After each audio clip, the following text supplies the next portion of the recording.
Feeling so good from the inside out. Way better than your morning would feel without. Waking your worlds up physically, mentally, then physically, then physically again. Spiritually, then physically again. Why? To feel better. In that amazing window to this godlike experience that you are.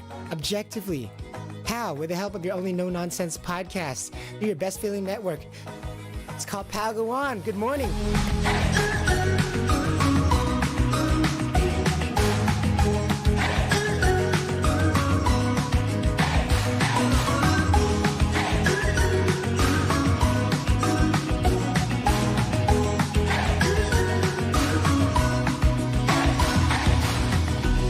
Guten morning. Guten morning. It is 7:36 a.m. in the morning on another True Love Tuesdays. It is August 17th. True Love Tuesdays. We will be discussing autosexual today. Why sex is all about you and everything you are. Because sex is about the preservation of everything you and you are. Like literally kids. So why sex is about you and everything you are? Because sex is about survival, which is the preservation of everything you and you are.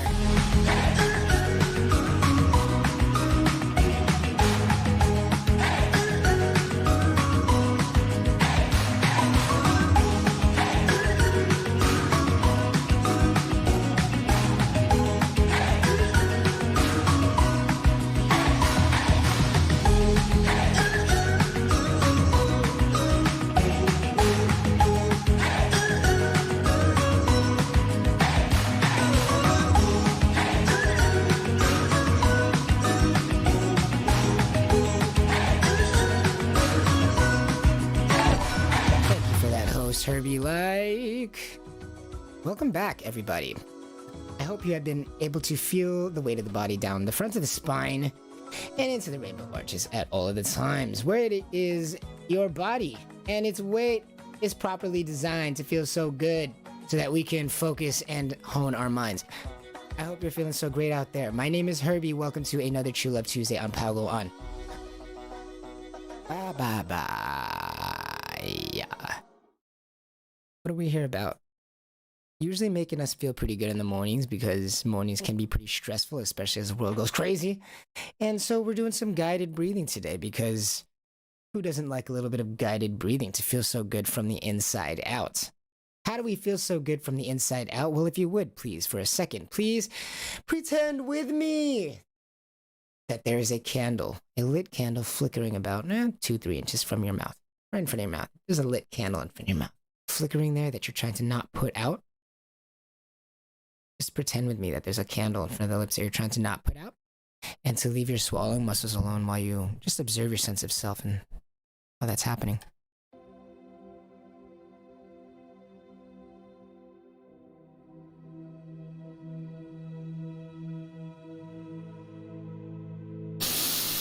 Again, how are we feeling so good from the inside out? Well, of course, by placing our awareness onto the proper muscles of our body, which allow for a nice, deep, good breath the way it's designed to. And how do we do that? By reminding ourselves of which muscles to become aware of, by using some nice life hacks, like pretending that there's a candle in front of the lips that you're trying to not put out.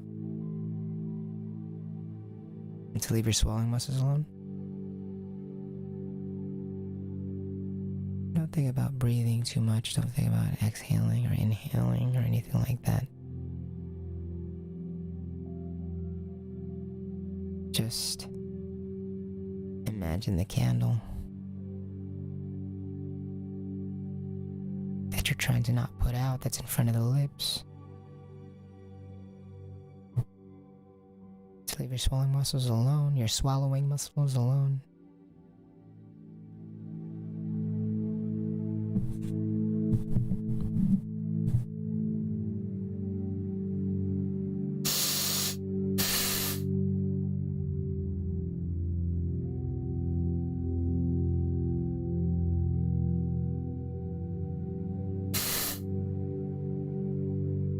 does that feel for you?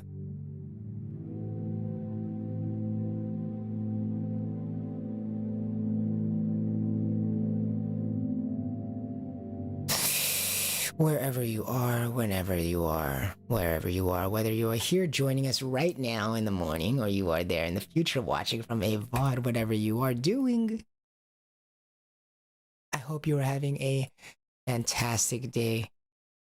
Feeling so great wherever you are, whether you are putting some socks on, rubbing your feet on the floor, rubbing your head. Maybe you're scratching your arm. Does your arm feel itchy? Maybe you are at the mall right now. Or you're with your friends and it's super loud. And you're having a great time out there. Yay! Or maybe it's super quiet and you are in the library and trying to just not catch stares as you're almost about to fall asleep. Welcome to a True Love Tuesdays as we on Pao Go On as we are stretching our self-awareness like a muscle every morning. Remember to always allow all of these words to go in one ear and out the other as we are feeling so good and stretching our self-awareness like a muscle. As in, who are you and who are we? Today is True Love Tuesdays. Autosexually.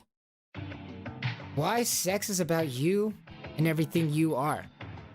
Why? Because sex is about survival at the end of the day. Like literally children. Right? Like, sex is, you make children, right? Birds and the bees. When a loving woman and a loving man come together, sex is about literally preservation of yourself. It's literally about the children. So why sex is about you?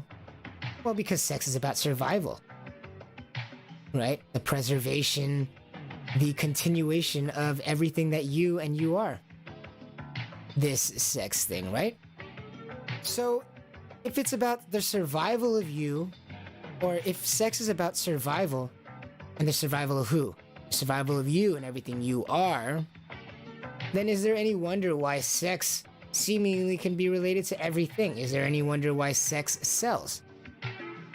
Is that some useless cliche to say that sex sells? Is that some capitalist hating mantra? Sex sells. As we feel victimized by how much sex has a control over us. But doesn't it have a good reason to have a control over us, as it implicates the survival, preservation, and continuation of everything we are? And just like a breath is the survival, preservation, and continuation of everything we are, isn't it, at the end of the day, the very most important thing to any individual?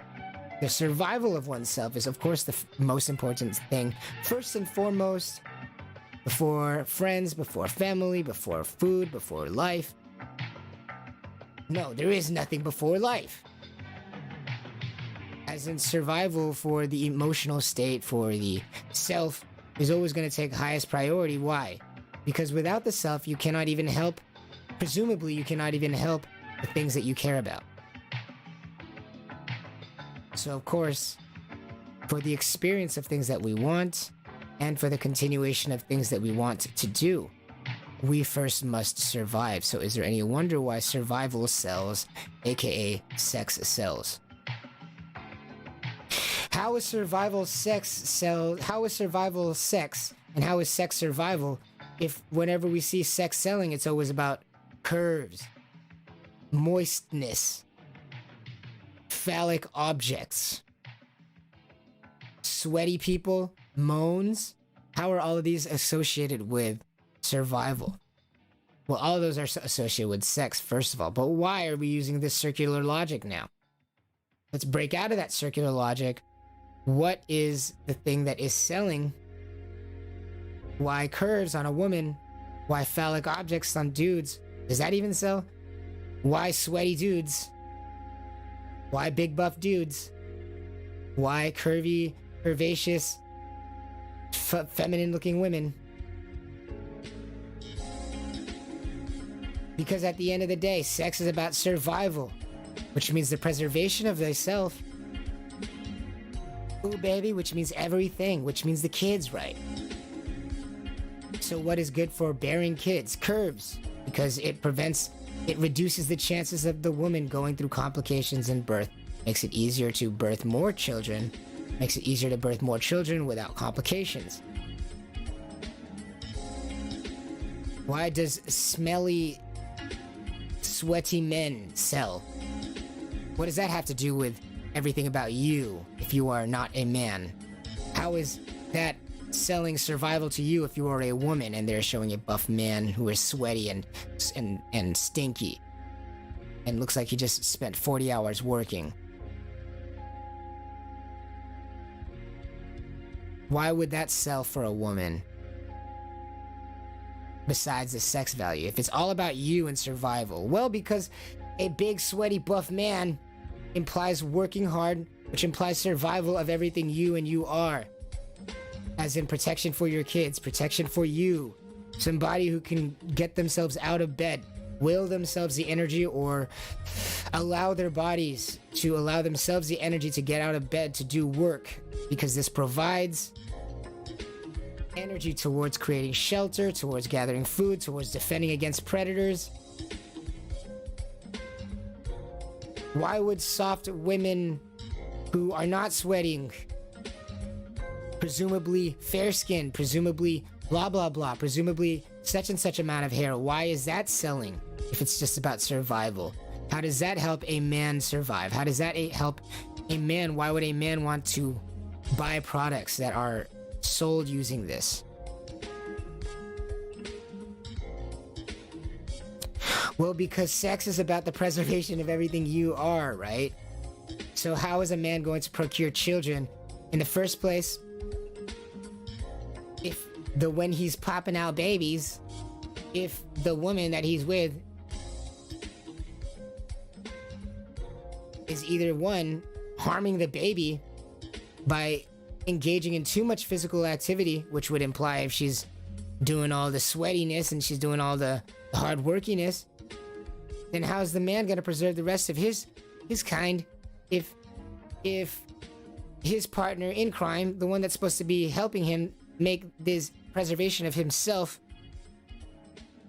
is possibly putting themselves in, and this preservation of him in the future, in harm's way? Whether that be through their own physical activity, their own relationship with their own bodies, to enable certain bodily issues to happen, to make sure that the men are looking for ways to preserve their kind, as in, what are things that feed babies? Those curves usually, I mean, those are the outward things that we can see, as men are very visual creatures. But the meaning behind what they're looking at is not empty, it's not hollow.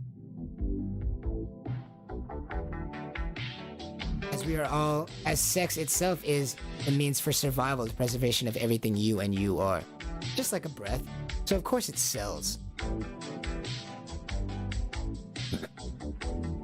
So both men and women, not just because, and here's the kicker, not just because men and women need each other to survive, but because everything we are sexually attracted to, as in everything that we use to contribute to our idea of what would most likely land us success in preserving our future, our own self, all ideas that go into that are related to everything you know about yourself, everything you know about the world, everything you know about life, which is all you. Everything you know about life, everything you know about anything you want to preserve, everything you know about everything you like, hate, all of that is you. And so when it comes to preserving you, when it comes to the survival of you, when it comes to what is sexually attractive to you, as in that all of those different directions all ultimately pull you in one direction, which is what you're sexually attracted to. All of those have to do with everything you are, everything you know about life. You autosexual? You autosexual? Is there any wonder why sex seems to go everywhere? As in, everything seems to be related to it, or sex sells, right? Well, why? Because sex is about the preservation of the self. And when you go into the self, isn't everything fair game? Why sex is all about you?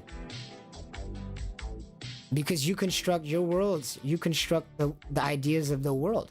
You construct your world. So even at the end of the day of what your strong window to this godlike experience, this body of yours with this superpower of awareness, what your body becomes aware of eventually bubbles to the surface and becomes what is sexually attractive to you.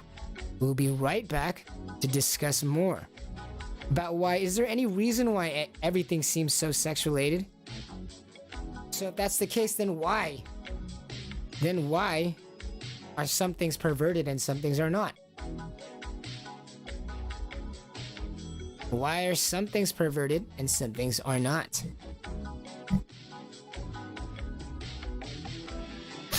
We'll be right back. Please pretend there's a candle in front of the lips that you're trying to not put out and to leave your swallowing muscles alone.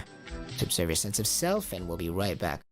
Why are some things perverted and some things are not? If all things are sexual, if all things are related to survival, if all things are related to you and everything you are. We'll be right back.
Welcome back. Feeling so good from the inside out.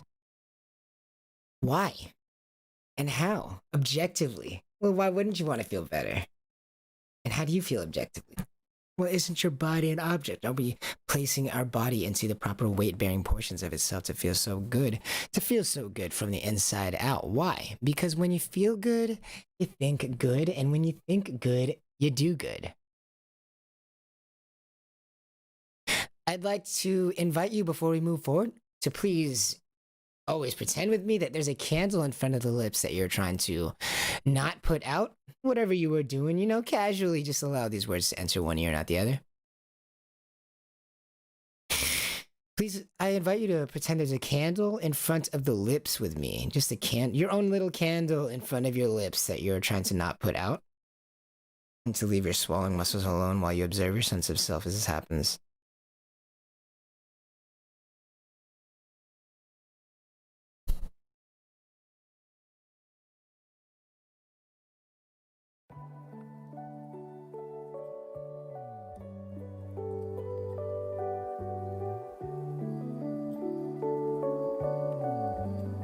Again, please, one more time if you want to, please pretend with me, no matter where you are, just casually pretend there's a candle in front of the lips that you're trying to not put out. You can look around if you want, don't feel the need to leave your eyes open and leave your swallowing muscles alone as you do so.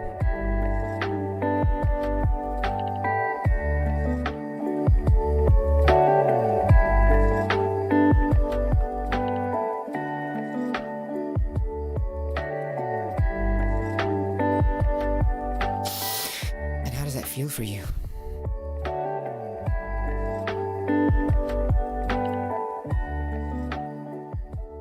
How does it feel when you are listening to these podcasts in the morning or at night or in the afternoon? Does it feel mundane or does it feel exciting?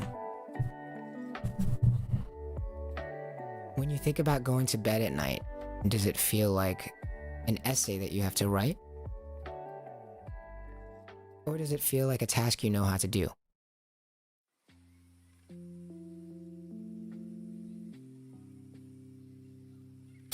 How free-form, how in the moment are you?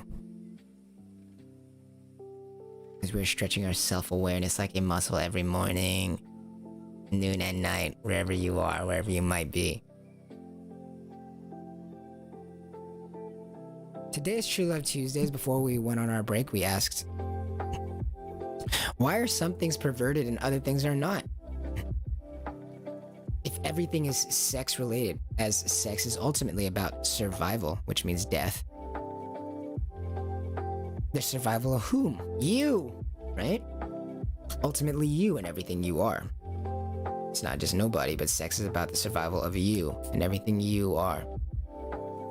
So everything you are is fair game about what comes out sexuality, as there are infinity things happening to you at all times in your life, just pulling you in every different vector, every different direction.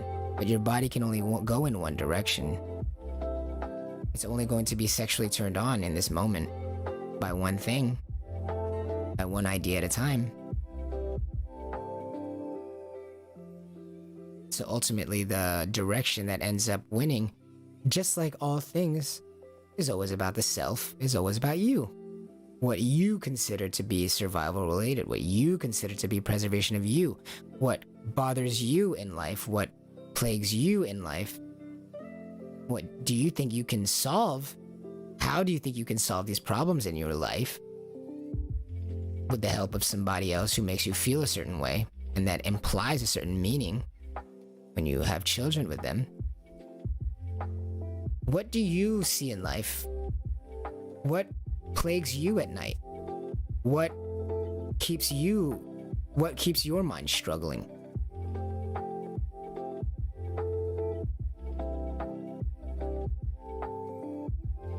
In what ways do you think you can remedy these things? All end up manifesting into these like complex feelings of sexual attraction. How you can fix all these problems in your life seemingly.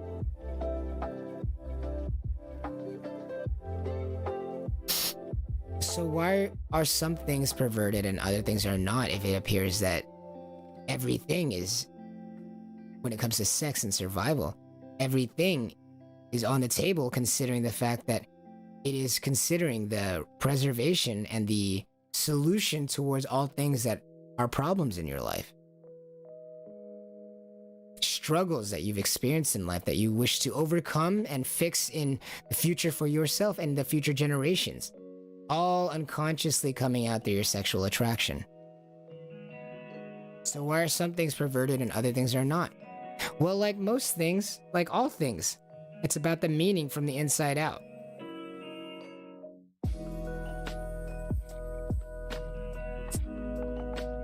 It's about the meaning from inside out. So why are some things perverted? Like, why is it perverted? Why are kids a bad topic or a taboo topic if sex is about survival, which is the creation of kids? So how could kids be the perverted one that we should be looking at as a red flag?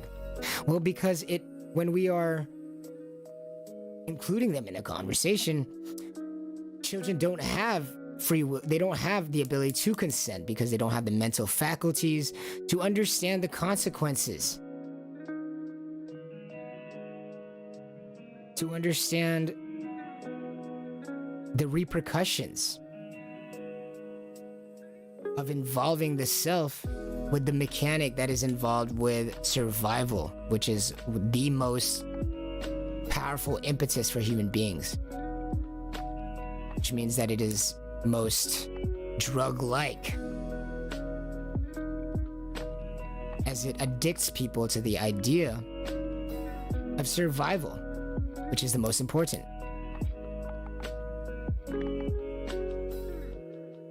So as sex is this thing that's related to survival, most all-important survival of the oneself, is there any wonder why the body is designed to feel good doing it?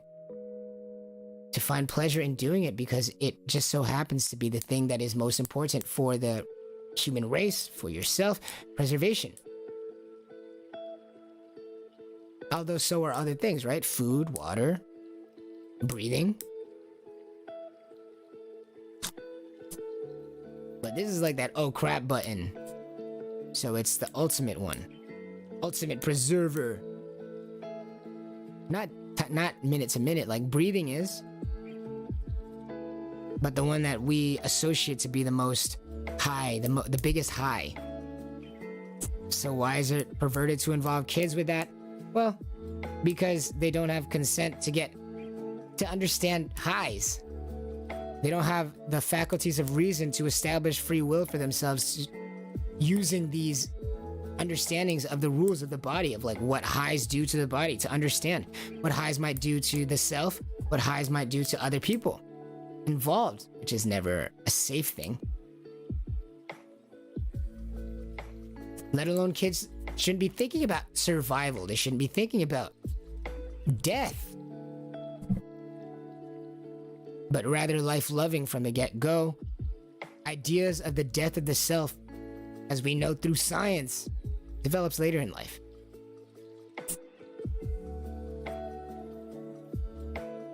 And so why is it taboo to, not just taboo, illegal? And why was it morally corrupt, bankrupt to involve kids in this, despite everybody being autosexual and everybody being once a kid, right?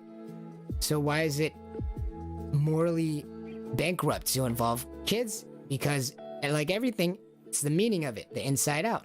As in the kids don't have that. They should not have the ideas of worrying about survival. They do not have the ideas of the repercussions and understandings of highs, as they do not understand the struggles of having to overcome something that feels like you are suffering enough to die, which is why we go to highs.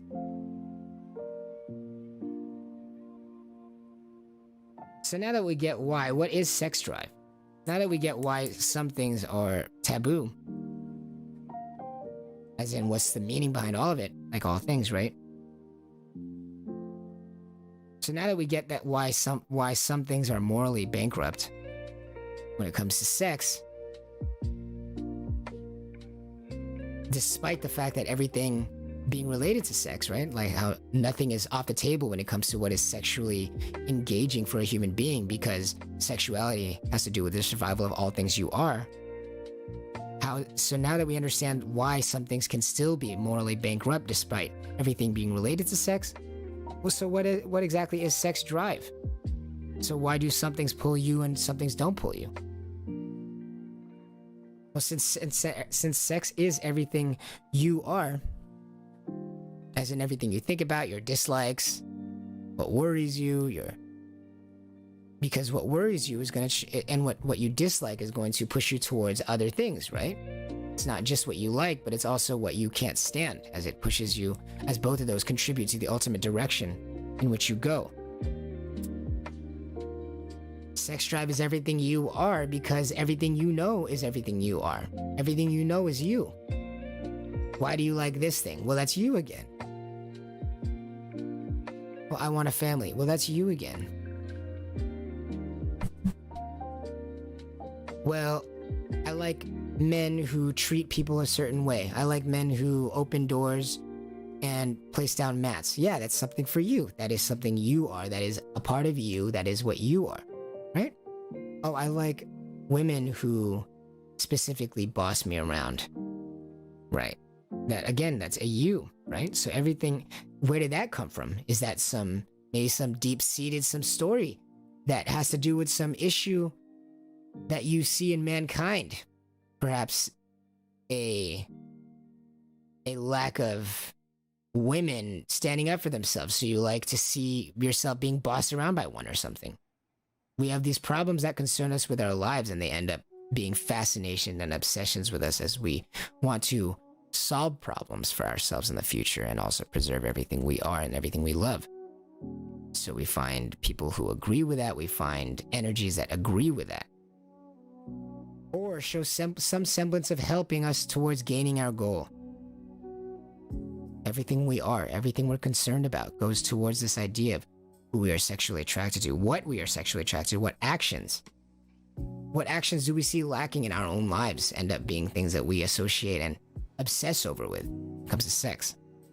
As sex is about the preservation, about everything you are and everything you care about.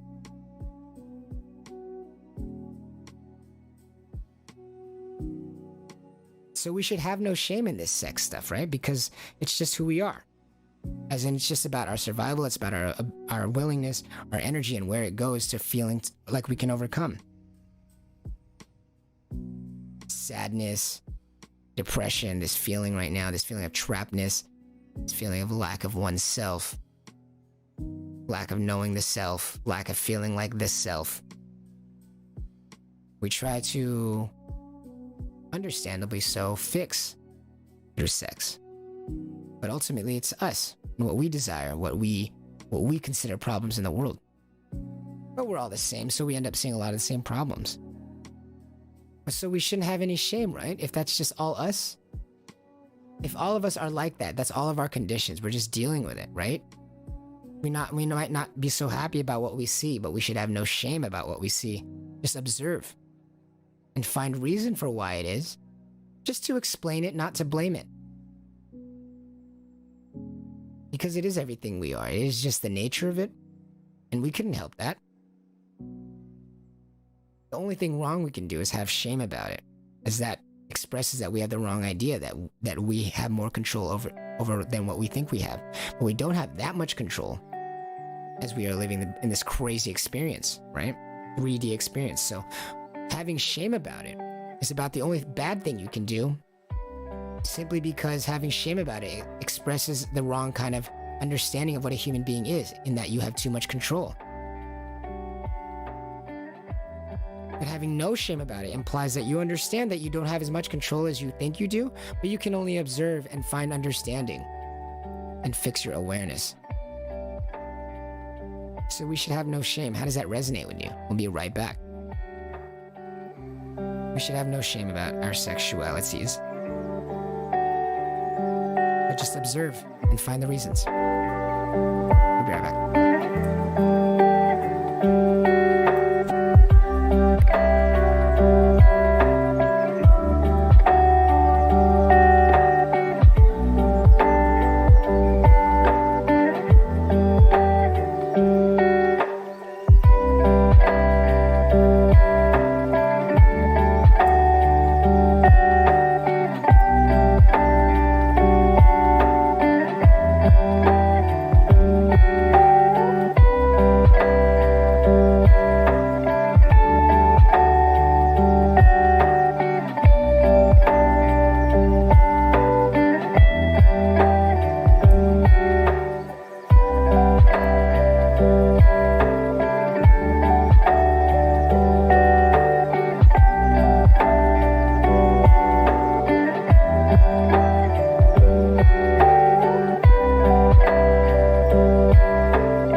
Ooh.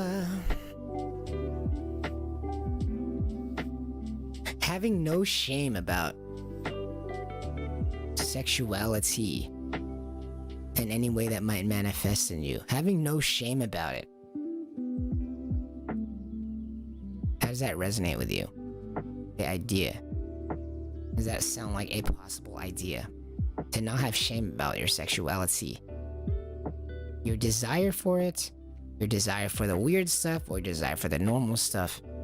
Having no shame about it, because it is just about survival at the end of the day. The preservation of everything you and you are. And as you cannot just turn your experience off and on as you're in the world, aren't you just absorbing everything the world is as it's being thrust upon you? And we're just forced to handle it. So as you are this organic thing constantly growing, constantly changing, having shame about something that is about the survival of you, how much does it make sense to have shame about it? As it is just a combination of everything you've experienced.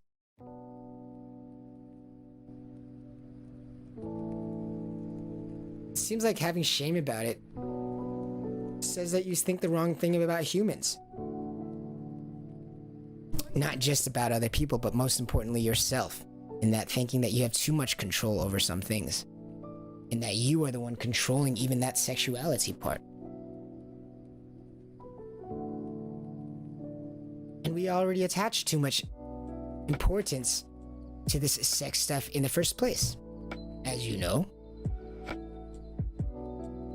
As it is used to overcome. Day to day, life is getting harder. The situation around the world becomes more dire, which means that our situations at home become more and more stressful. We don't feel like we'll actually survive the next few years. Drug epidemic on high. Pleasure seeking on high. Ships going down, might as well enjoy it. Indulge in your deepest, darkest fantasies, for there is no longer.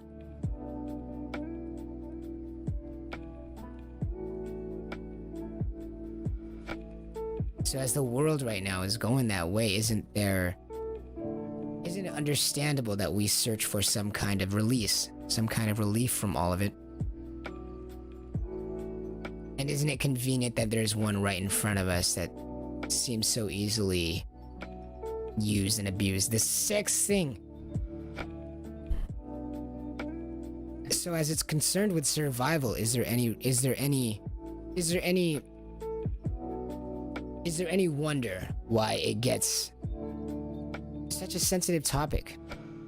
Is there any wonder why people take it so personally when you attack their sexual orientation, their sexual desires? As it is no longer in our society something that is strictly just for reproduction of children, which is fine.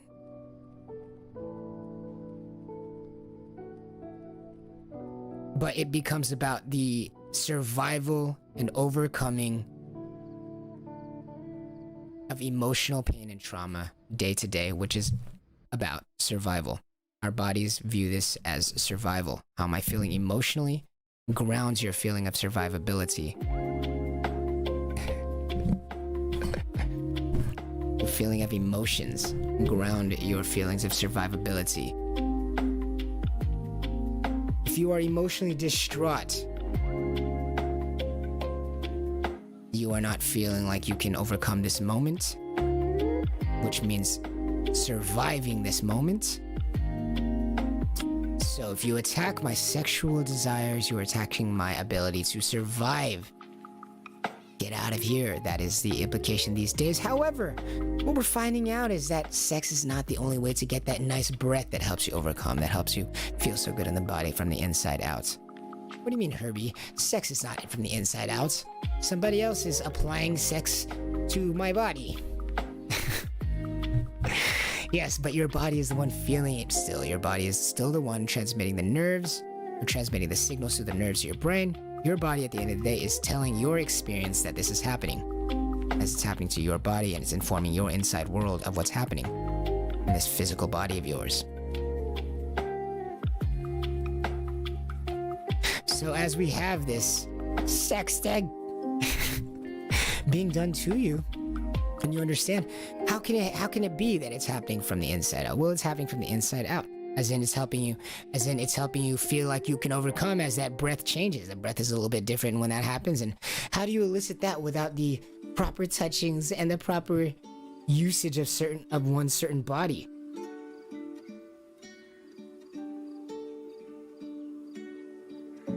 Well, by breathing well, by allowing the body to fall in and of itself towards a feeling of better balance. Forward to the front of the spine, the weight of the body to the front of the spine. Didn't we look at love? Didn't we look at finding a mate? At looking true love is something about knowing yourself, finding more about yourself. Why? Because yourself is begging for a good breath. To get a good breath, the body must know itself, to know how to pull apart itself, to make room for breath for itself.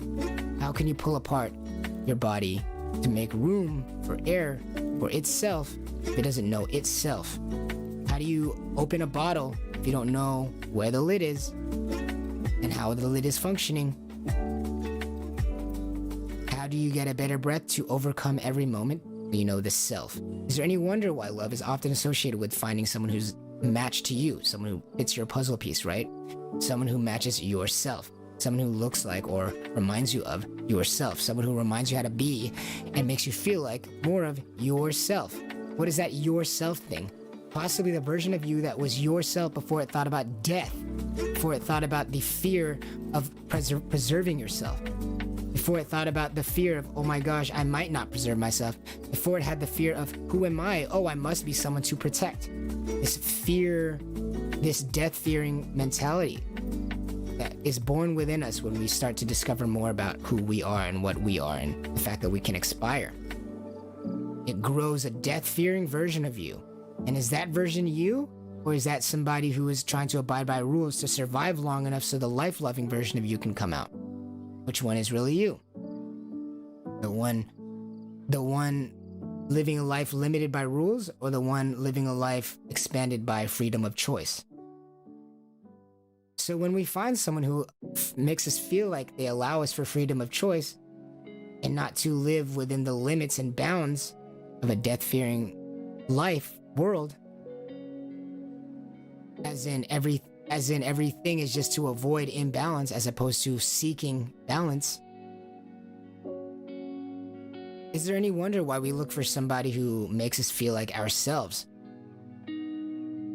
Because at the end of the day, the more we know about ourselves, the more our body is able to separate ourselves from the components that are unrelated to possibly going up for a proper breath.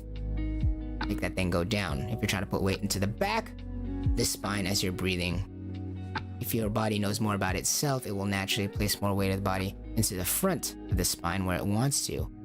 And then also when your body is reminded that you sit onto the rainbow arches and that you do not sit on your legs, but rather your weight is actually delivered into the front of your spine, the weight-bearing portion, the thicker portion of your spine.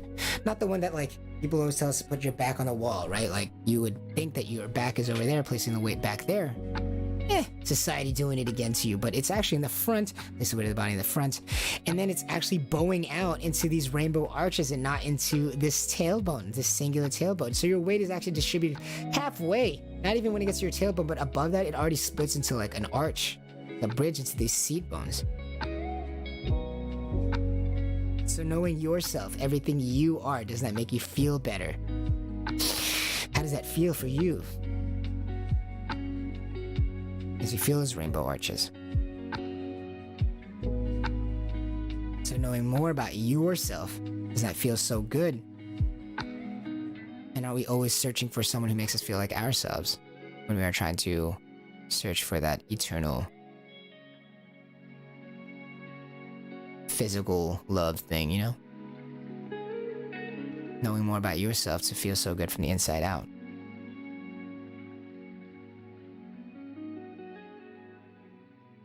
That feels so good to know more about yourself. You allow your weight to be delivered into those rainbow arches.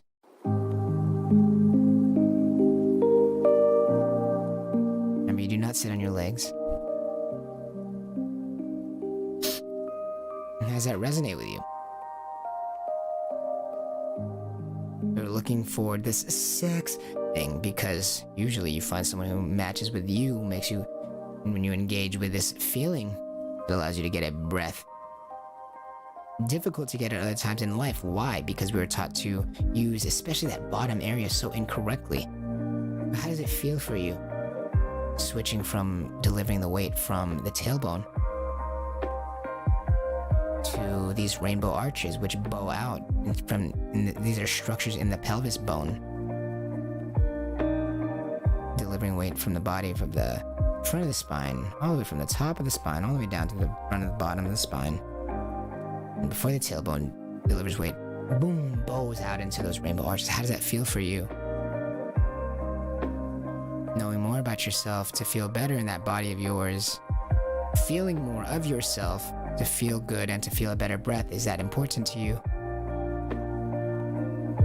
Does it make you love life? We'll be right back.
Are you defined by your freedoms of choice? Or are you defined by what limits you? You know what I'm saying? This loving life thing, are you defined by the freedoms of the choices that you make, or are you defined by the limits on you in order to survive? Welcome back to our episode about autosexual. Everybody is autosexual, as in what is sex if not about survival? If not about the preservation of everything you and you are in your life, your life. So is it any wonder why everything is related, or everything can be related to sex, when sex is about the preservation of everything you and everything you've experienced? So haven't you experienced everything? So can't everything be something that you are concerned about preserving or concerned about addressing in life, whether that be through your own life or ultimately through another life, which may be your family that you create? So we should have no shame, as these sex things are just simply manifestations of our entire relationship with our entire life, with our entire experience, that whether it be unconscious, subconscious, or conscious, past, present, future, here, near, or far. we should have no shame, but just simply observe. Simply observe and find reason for the pain, as we don't have much control over where we are today, right?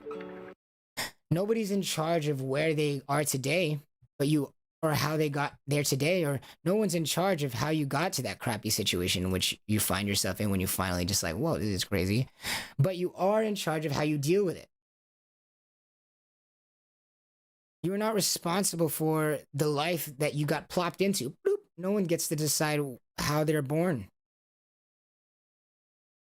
But you are responsible with how you deal with it. You are responsible with how you deal with those struggles in life. You aren't responsible for which struggles come to you, but you are responsible for how you deal with them. So what are we going to do with this love thing? The fact that the sexuality of ourselves is really just all about us. It's really just all about everything we perceive. But we can know more about it and ourselves, like with all things on Pal Go On, simply placing to our awareness the truth, and that your superpowered body like awareness do the rest. Simply place the truth into awareness and allow your superpowered body to do the rest. So what are we going to do about this autosexuality? Is there any what are we going to do about it? So does that mean that everybody is also only energized sexually by things that are going on inside them? Yes, of course. So what are we going to do about it? Love life instead of fearing death? Which means loving life for everybody, not just you.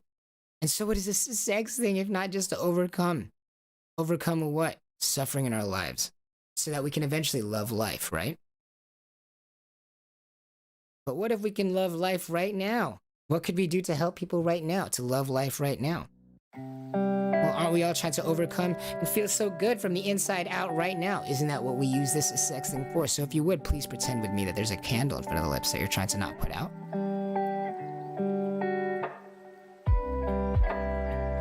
And to leave your swallowing muscles alone as you do so.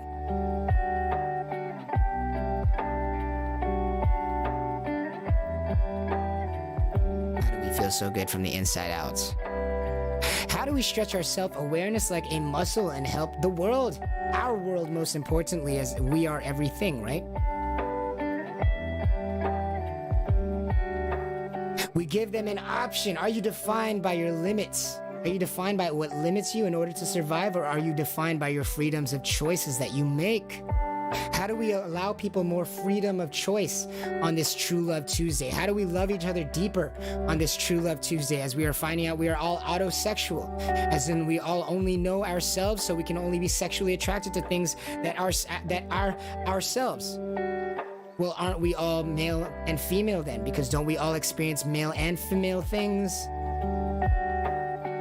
Same dignity, different flesh, men and females. So are we defined by our freedoms of choices, or are we defined by the limits placed onto us that we think are there for our survival? So when we feel every day that we are struggling to overcome physically to even get a better breath, if we are struggling to overcome that and we feel that the only way to overcome that is the usage of sex, this crazy drug-like thing which brings everybody to destruction when it's used improperly, right? When we're all trying to overcome day to day our breath, but we find out are struggling over it every day through breath, but we see that our only way to do it is through sex, aren't we then chained down by sex? Don't we need this sex thing? Aren't we limited by this thing that we see as necessary for our survival, this sex thing, if we don't feel like we can overcome our day-to-day sufferings? Our everyday bad moods, our everyday breath-to-breath sufferings.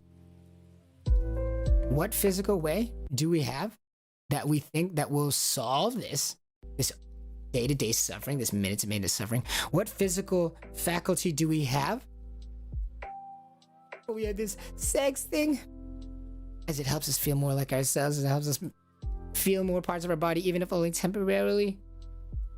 But aren't we now chained down by whatever provides us this sex? Aren't we chained down now by this feeling of having to be drained afterwards? Aren't we chained down now by all of these shame or all of the secrets that must get involved if there's this crazy life that prioritizes sex? Aren't you now limited in what you can do? Aren't you now limited by the rules of literally by the thing that allows your survival?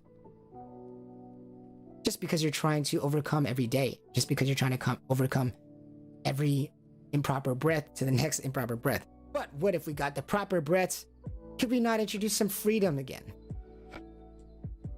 Could we not bring freedom of choice back to your life?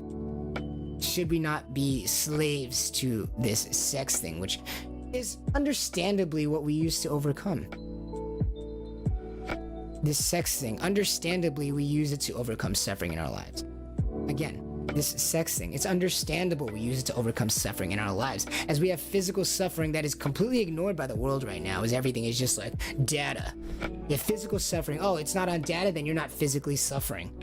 We have physical, actual suffering in the world that is commencing and running rampant within everybody's body, but is completely being ignored. Isn't it any wonder why we run to sex, which seems to be the most easily accessible and understandable way of overcoming this physical stress, which is very real. But aren't you now limited and aren't you now gated in by the rules and limitations that sex provides you? You can't do it with everybody. It's very difficult, it's very hard. You lose your whole social situation if you try to. You can't have it all the time. It makes you sleepy. Somebody else controls it. Somebody else takes it like a drug so they can like use all this money stuff involved, all this trafficking, all this stuff involved with it, simply because people are literally trying to survive and they don't have an easy enough way to see how that's possible, to see how we can survive physically this next moment. It's so hard because we don't see any other part of ourselves that we can possibly achieve the same kind of effect. But what if we pretended that there was a candle in front of the lips that you're trying to not put out, and to leave your swallowing muscles alone as you do so, as you observe your sense of self?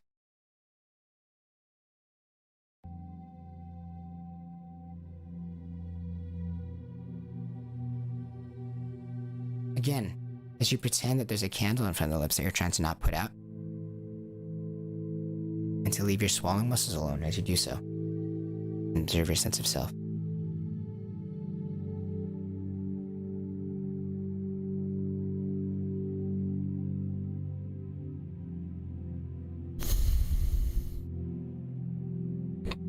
Again, as you pretend that there's a candle in front of the lips that you're trying to not put out, and to leave your swallowing muscles alone as you do so.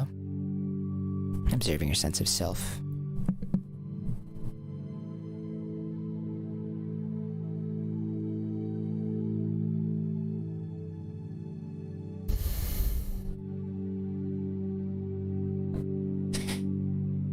Can we start gifting our bodies again a feeling of freedom?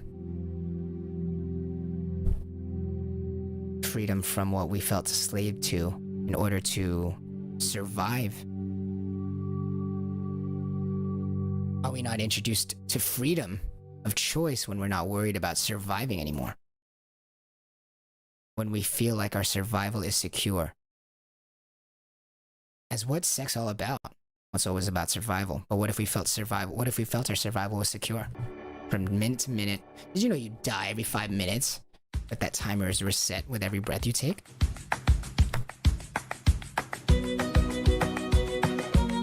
So as every breath you take, you die every 5 minutes, but the timer's reset every breath you take. Well, as sex is always about the survival and preservation of everything you and you are, isn't it true that also your breath is a preservation of everything you and you are? But you don't need nobody else. A little bit harder to get to, a little bit harder to arrive to.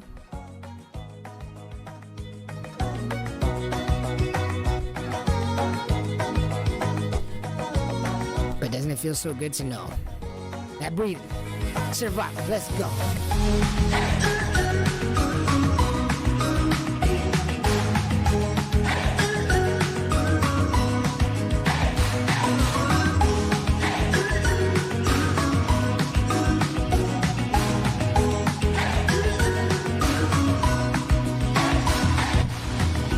just trying to overcome day to day. So as we are trying to, isn't it just freedom of choice? Are you defined by the freedoms of choices that you make in your life, or are you defined by the limits that you abide by in order to survive? Are you defined by your life loving, or are you defined by your death fearing? Are you defined by your ability to overcome and find yourself a nice breath?